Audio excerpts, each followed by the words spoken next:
పిచ్చిరా నేనంటే నా దేవుడికి, ప్రాణంరా నేనంటే. నేను ఆరాధిస్తే సంతోషిస్తాడా, నేను కీర్తిస్తే మైమర్చిపోతాడా? అలాంటి నేను ఆయన్ని బాధ పెట్టారా? ఆయనకి నచ్చని పనులు చేశాను, ఆయన్ని క్షోభ పెట్టాను. నేను ఇలా అవుతాను, ఇలా అడుగేస్తాను అనుకోలేదు ఆయన, కానీ అలా చేశాను నేను.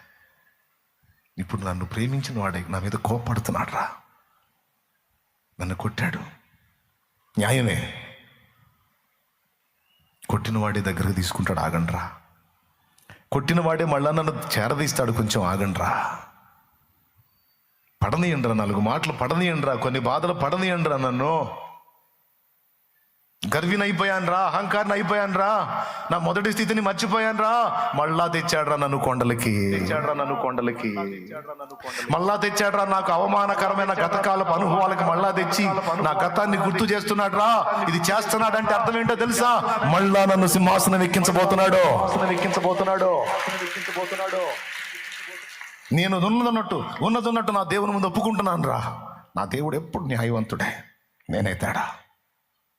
నా దేవుడు ఎప్పుడు న్యాయవంతుడే, నేనే తేడా. నా దేవుడు ఎప్పుడు అన్యాయం చేయడరా. ఏదైనా జరిగితే నా వల్ల జరిగింది, ఆ దోషం నాది, ఆ పాపం నాది. వాడు నా పొద్దురా, వాడు నా పొద్దు. తిట్టునేయండి. సిగ్గుని తృణీకరించి అవమానాన్ని స్వీకరించాడు దావీదు.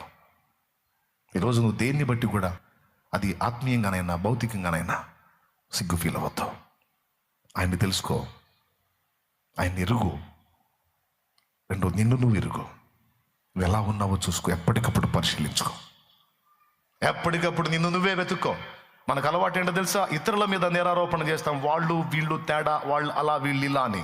అది ఇష్టపడ్డాడు దేవుడు. నీ కంటిలో నన్న దూలమనించక నీ పొరుగువాని కంటిలో నన్న నలుసుని నువ్వు ఎందుకు ఎంచుతున్నావని దేవుడు ప్రశ్నిస్తాడు. కాబట్టి ఎదుటోళ్ళని ఆరోపించే ముందు, ఎదుటోళ్ళని ఆక్షేపించే ముందు, ఎదుటోళ్ళని నిందించే ముందు దయచేసి మనం ఎలా ఉన్నామో ఒక్కసారి చూసుకుందాం, దిద్దుకుందాం. 2 మనం ఎరిగి ఉండాలి. నెంబర్ 1 మన దేవుణ్ణి ఎరిగి